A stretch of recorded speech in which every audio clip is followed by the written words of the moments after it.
Hi, Mom and Dad. Thought I'd give you a quick tour of the containers in the back of the yard. Here's what. Ooh. And the garden back here.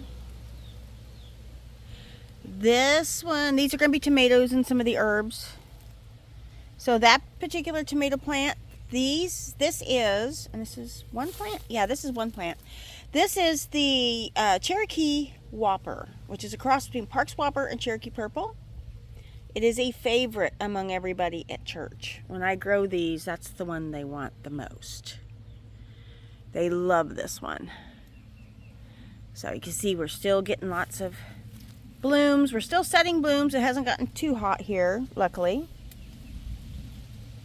And at the base, you've got some betony. Supposedly that's kind of deter bad insects.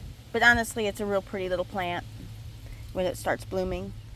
And then another thing I've got back here is I'm letting that splashy butter gem, that's it going to seed, going to collect that seed.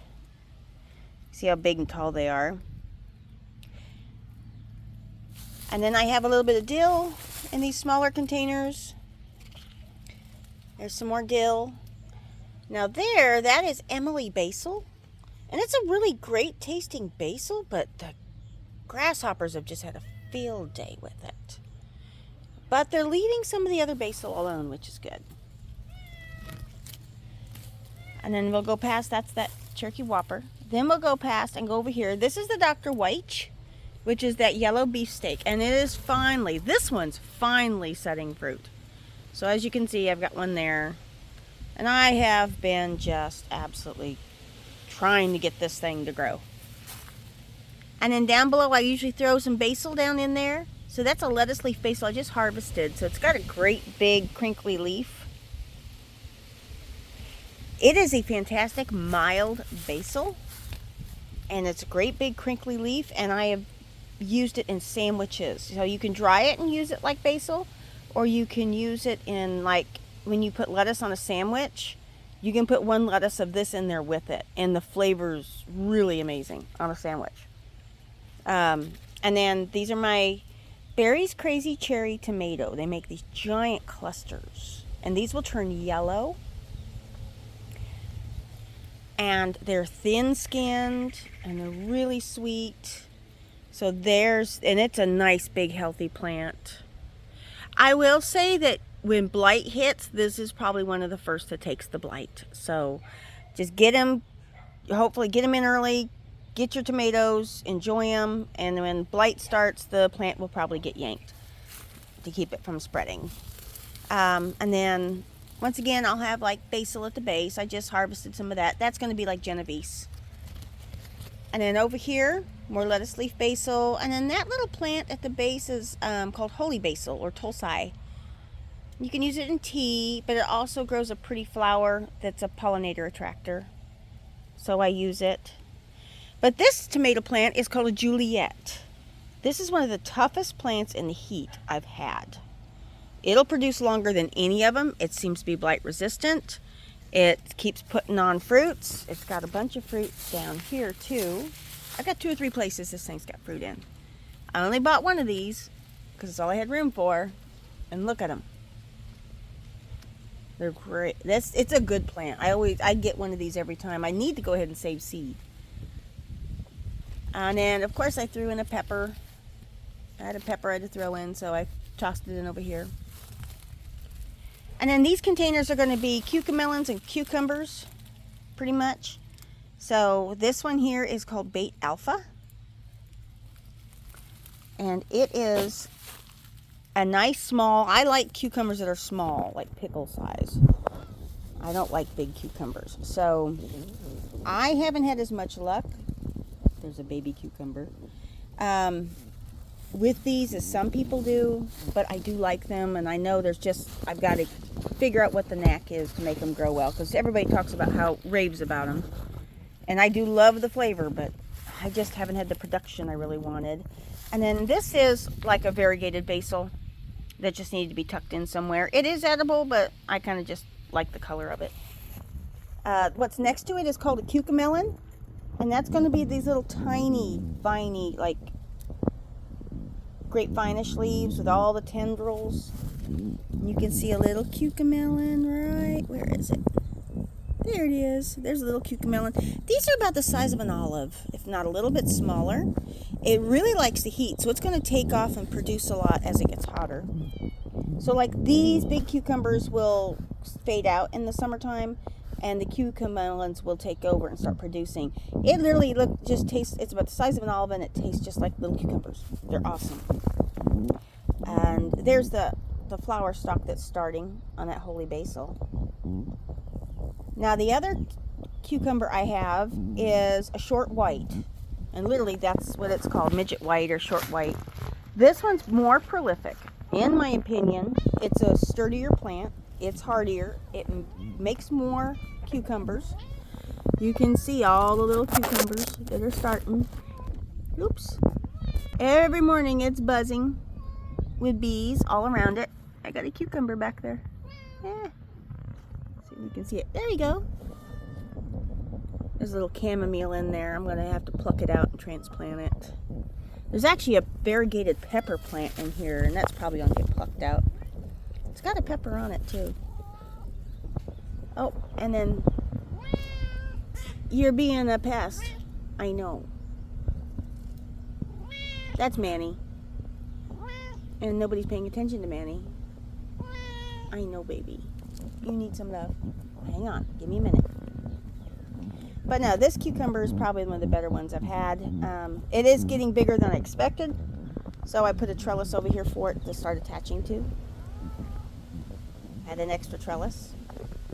And then we go over here. Things are starting to have like the afternoon wilt. They're not really needing water. They're just closing the underneath. There's stomata on the end of the leaves, so they look a little, they're conserving. But these are some greens. So I have gotten to where I'll eat greens a certain way. And you've got this one here, Okibenai. It's beautiful. It's pretty. It tastes okay. I think what tastes better is this Kamatsaura. It's a Chinese evergreen. It loves the heat. The young leaves are tender enough to throw in salad. So if you buy salad from the store and you want to beef it up and make it a little nicer, you can throw some leaves in there and shred them up, and it really tastes good. It tastes good raw. And there's more of that betony. And the best thing about these, see how it's kind of a little furry plant, and it's got all these flowers, and I've got flowers coming up now. But these little flowers are so cute. And they taste like cucumbers.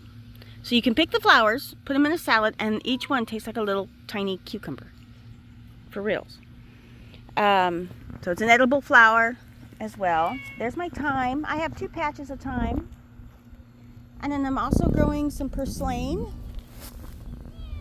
I actually like this purslane. I take it and wash it and saute it a little bit right before with some eggs and meat. I like it.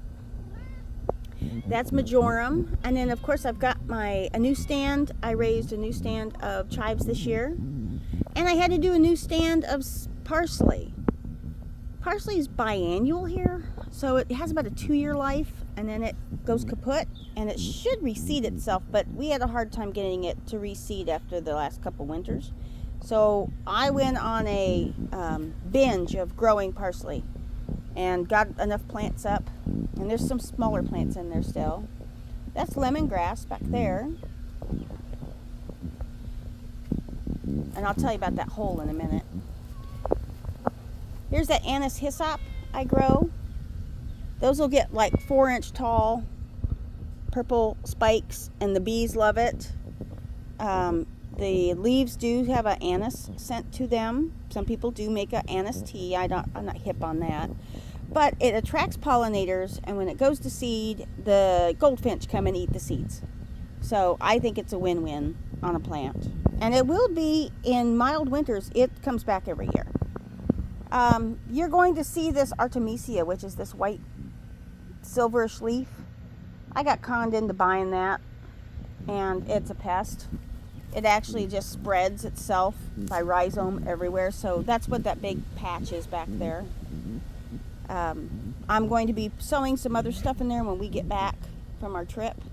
I don't want to give Ian any more to water than he already has, but that's going to be sown with another succession of something back there. There's the other patch of thyme.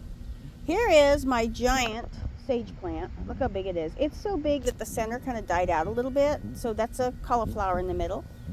But this sage has just lasted every year, comes back beautifully. And I'm drying it and using it, and I've been using this sage to cook with ever since the second year I bought it, and it come back. I've been cooking with it. I dry enough that I can cook all year long off of it. And sometimes you can take a leaf when you do eggs, and you take a young leaf and throw it in the butter and let it saute just a little minute, and it kind of gives a slight, ever so slight sagey flavor to your egg, and it's really good. I mean, it really is very good. This one here is savory, winter savory. So it's coming back every year. This is the third year for that plant, and I did grow that one from seed. There's some more of the parsley I'm growing from seed, so that's my next succession. Oregano. I've got oregano in a couple places, and I need to get a lot more. So that's one of the things that'll be put in a lot more of. And then I've got these little peppers, and I believe these are shishitos. And just from the way that looks, I think it's a shishito. It's either that or sugar rush peach. But this is where a corner, we had poppies, big, tall, big poppies that are early bloomers. And once they're done, the plant's dead. So I just yanked them out a couple weeks ago because they were done blooming. And all the stuff I had left in the greenhouse went in over here. So things are kind of stringy. The Bethany's a little stringy over here, but it'll be fine. These little peppers, the poor things. I was worried about them, but I got them in the ground. They're doing great. Only thing's having a hard time is these little agastaches. And that's another pollinator plant. Does a real pretty flower. I'm a fan of that variety of flower. It just attracts a lot of bees and stuff. Good things to the garden. The cages are to keep the cats from pawing around and digging. They're really bad about that. Here's a little tomato plant I should never have bought because I really didn't have room for it, but I love these things. It is a bumblebee tomato, and oh my gosh, that one's ready. This is a pink bumblebee. It is ready. Ah! It's got a split in it because it rained. Oh, we're eating that tonight. But this is a bumblebee tomato, so I've got to get a little cage over here for it. And then back here, there's goji berry. I've never got a goji berry off it. I've had it like 6-7 years, probably. A gardener friend gave me a start of it. And I'm still cursing her. So I just cut. Now I'm at the point where I cut it way back, and I'm just, whatever. I let it live. It's possible to spread this, though. So I am keeping control of it. And then there is my lilac, which that lilac bush finally bloomed really nice this year. That started as a stem I got for like $1 a tree type thing, and I got that as a stem about 7-8 years ago from Up With Trees. So, hi Pepper. Pepper, say hi. Say hi, baby. Come here. Nobody can see you. This is the back of the garden. There's another spot back here. So that's a hardy kiwi. And that died all the way down to the ground after this winter, but it is coming up nicely, so it may be another year before we have any kiwi on it again. And then there's some more dill at the base. And like I said, I've got this big blank space. Yeah, that Artemisia pretty much crowded out a couple things I really liked. I had some perennial herbs. I had stevia, and I had Mexican tarragon. And Mexican tarragon is an excellent substitute for French tarragon. And it grows great here, where French tarragon does not grow well here at all. It is exactly like regular French tarragon. And I was heartbroken. It really choked them out. So I will be replacing those. I think I can grow the Mexican tarragon from seed myself. And then I'll just pick up a stevia next spring. But there's more calendula and a couple more chamomiles. I'm hoping we get flowers on those so I can harvest them for tea. But yeah. And then that's that old peach tree. It got really damaged in a storm a couple years ago. But At this point, I'm keeping it for the partial shade it provides. But I may be putting in a different peach tree back here eventually. Right now, it's just providing a little shade in the hot part of the summer for some of these herbs. And this is, you know, it may produce something. But nope, that's it here. So I'll try to get this uploaded so you guys can take a look at it. We'll talk to you soon. Bye.